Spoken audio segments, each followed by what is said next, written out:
Hey everybody, and welcome to the Gauntlet of Everything Esports News. I'm your host, Captain Zeus, followed by my lovely co-host, JT and Overburst. And today we're just going to give you guys a little recap and overview and thoughts on this previous season of the Overwatch League, which is Season 3, formerly known as the COVID season. It's not really what it was called, but that's... COVID Cup. No, it is COVID Cup. That's the COVID Cup. The whole season is called the COVID Cup. That makes sense. Yeah. Lots of interesting events happening this season, from no one getting paid at Blizzard to them canceling Overwatch like twice and then bringing it back and then saying that they're going to do a tournament, but then they do 3 and then they do everything last minute, which I hate. We're not going to play for 2 weeks and then they play that same weekend. Yeah, they're like, we won't play till 2 weeks later. Then the next week, all right, we're playing this week. Do y'all know how 2 weeks work? There's supposed to be 14 days. It's 14 days. Y'all didn't even leave 6. That's not even a week. It's not even a week. Not even a full-ass week. A whole team of players leaving a franchise and having to replace them with D-League. Hey, they were not the last ranked team in the league. That's your only argument, is Vancouver's not the last ranked. And I'm like, yeah, so they should be. D-League. They should be, but they're not because they're better. You're right. They're D+. D+. Some might even, you know what, never mind. So I'm just going to give my thoughts on it. I love the Homesteads that they did. I loved how that was doing in the beginning. I didn't like how there were so many matches and they did like three or four arenas in a weekend. It was way too much. I like how they kind of towards the end of this season, they really divvied it up better, especially because it was all online. It took them a while to figure out what the frick to do with COVID, but honestly, I want them to go back to live gaming because that was hype as heck and some of the craziest wins and losses happened there. But I don't know. I want to see more of the Homesteads. They invested a lot of money in it and they looked kind of cool. And it was cool to see all Golden Boy and all them come out and be all hype at the Homesteads. I'm like, yo, I know that guy. But Homesteads was like a high point, but a low point definitely was like 27 games in a weekend. It's like, God, how are you supposed to watch that many? We couldn't. There's no one in their right mind has enough time to watch all of those games. Yeah, I tried. It's not even possible. I know. I tried too, and I'm working a full-time job as well. I'm like, I literally had those 2 days off, and I still couldn't watch them all. There was too many games, too many hours. You couldn't possibly watch them all.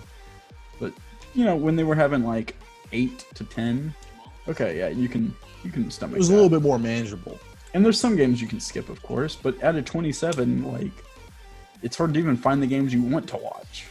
And then there was so many. It's like, if this is how the season goes, someone's gonna be 125 or some crap like that, and I'm just like, let's tone it down on the amount of games we're playing. Yeah, every player is completely burned out. They're all quitting. Could you imagine the amount of players who quit and left to other games this year was a lot, more than ever in history. Left to a different game, retired, just straight up, just I'm done, holding their team hostage. It's a lot this year. So just imagine that times 3, because three times as many games. That's what it would have been like. So, yeah, man. That was the low point for me of the season. I agree. I mean, that and the whole right when COVID hit, their struggle to figure out what to do. They eventually got their crap together, but they really were. I mean, granted, everyone was off put and didn't know what the heck to do, but they were so behind. They're just like, we're just going to cancel everything. And I'm like, oh, great. Bad communication. Terrible. One day it's canceled. One day we're having a tournament. Whoa. What? It's true. So, and the next week there's another tournament. The season's already over, but there's another tournament apparently. Yeah, there's another tournament and the season's already over. That's how good their communication is. Yep, yeah. It's the actual All-Stars event. Yeah, which, well, we've covered this a lot, so I'm not going to go into it. Yeah, and speaking of the All-Stars, those events were actually not as interesting as I hoped. some of them were cool, and they're pretty much all in the APAC region or the Asian region. And Yeah. that was awesome. Some like the Ana matchup, that was really cool to watch. I know we went over that. Their actual all-star game was pretty cool. The talent one was like one-sided, and all the other ones were boring as heck. But I mean, the only thing on the NA side when they went to the all-stars that was interesting was Linkser basically 360 quick scoping Bren and disowning him, and that was hilarious. Yeah, but like you were saying, imagine if that happened, but with a live audience behind, like watching right there, the whole place would be going crazy. And With an explosion. and that's just one, like, you just miss it, man. Like the audience gives so much life to it, because like, you know, the casters, they can only show like so much emotion, but just like hearing the audience reactions but in the back of them flipping out when like a team does like a reversal or a crazy headshot or something like that, you love it. You know what I mean? I loved it.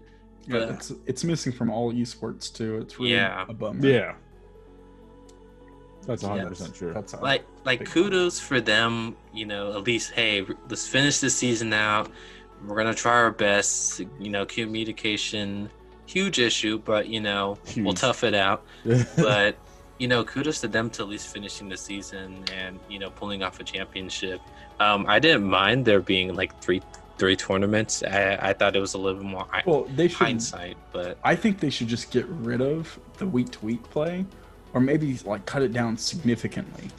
So like every team plays one game a week, or something like that, or even less maybe, and do like tournaments every 3 weeks or 4 weeks. Like you play in the regular, you play like 2 games to get your seeding, and then tournament. Because the tournaments were the best part of the season for me. They honestly were the highest when it came to viewership as well. Yeah, I don't. There's nothing to play for me when they're just like playing 130 games. It's like, well, what's the point of game 64? None. None. Especially when it's up against the same people. Like when after COVID, everyone was in regions. Everyone was going up against each other like way too many times. I see yeah, New very York charge repetitive. 8 times in a month. It's like, come on. It's like, wow, Shanghai won again. What a coincidence. oh, what's that? They lost in the finals. What a coincidence. We're doing that? We're I'm doing just that? saying. Okay. I'm gonna bring it up. We're recapping this year. Biggest disappointment: Shanghai not being able to clutch it against Seoul to go play against San Francisco. I mean, they pretty much had the formula, right? Had the formula. They're writing it out or whatever. They have the right answer, but the teacher said, if you don't box in your answer, that's not correct. And guess what? Shanghai didn't box in their answer, and that's why they didn't win. They got it incorrect. Who boxes their answers in? You box in your answer. That's to show that that's the answer, and they I didn't don't do do that. I'm with you, Shanghai. I don't box. You're in not answers. the answer then. I'm the answer. Oh, Coach Burst is the answer. How about we do biggest team disappointment? What team disappointed you the most this year? Besides Houston? Well, You mean besides whoever the biggest. Vancouver?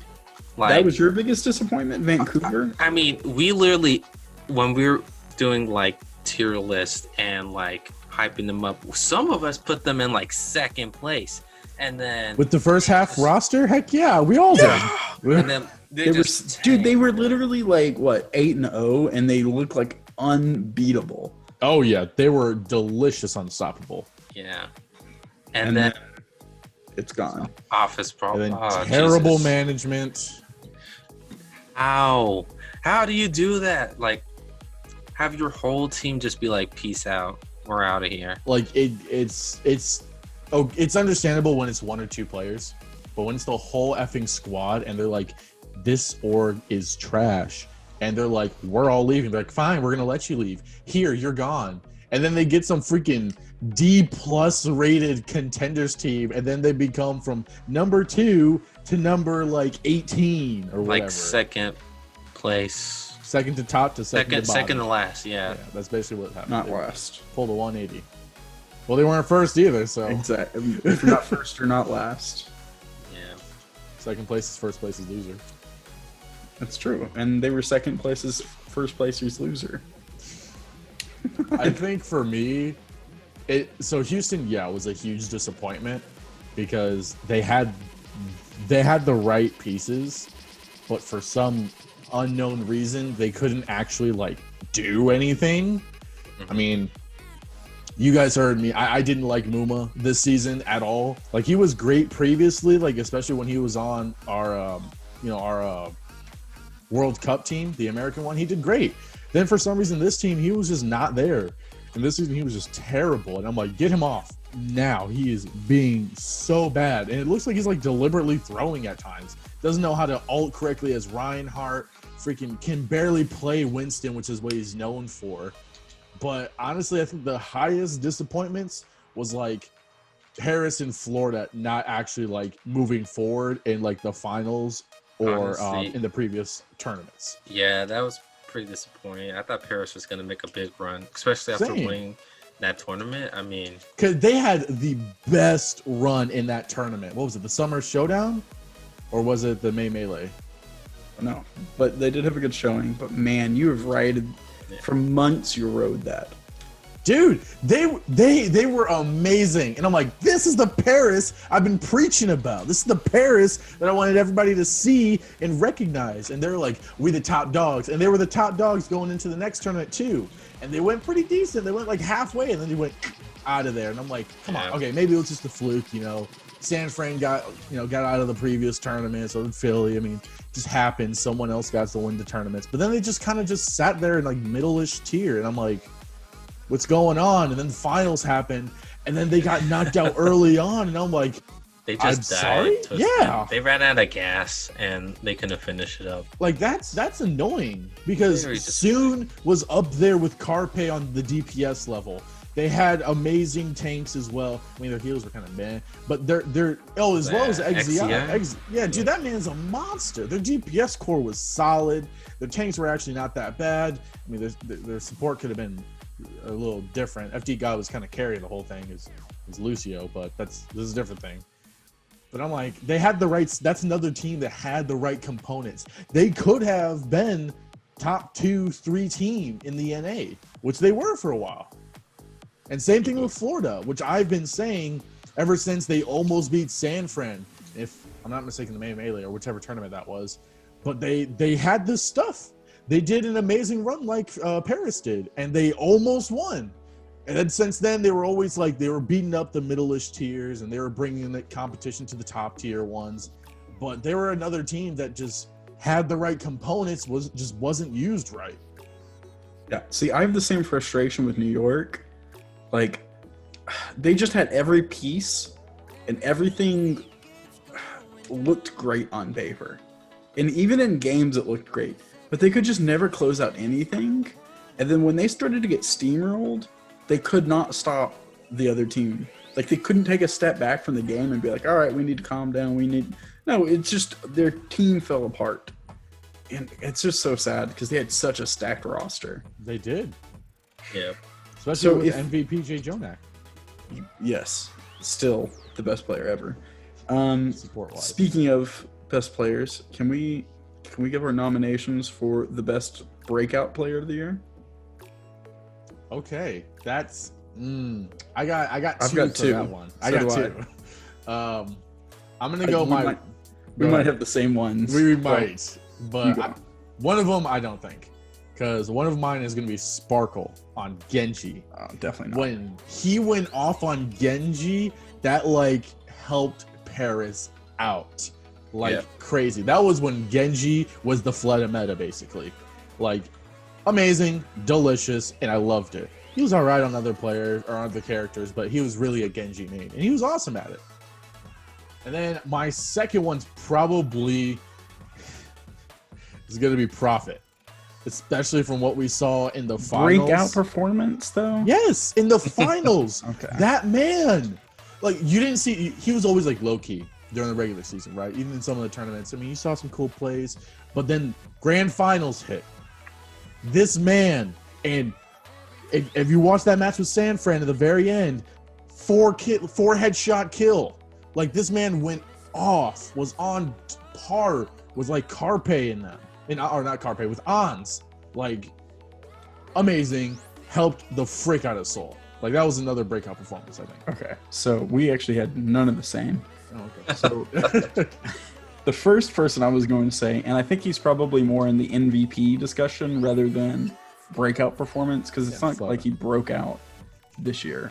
But he had like a resurgent this year, which is Decay. Like, he's got to get a nod.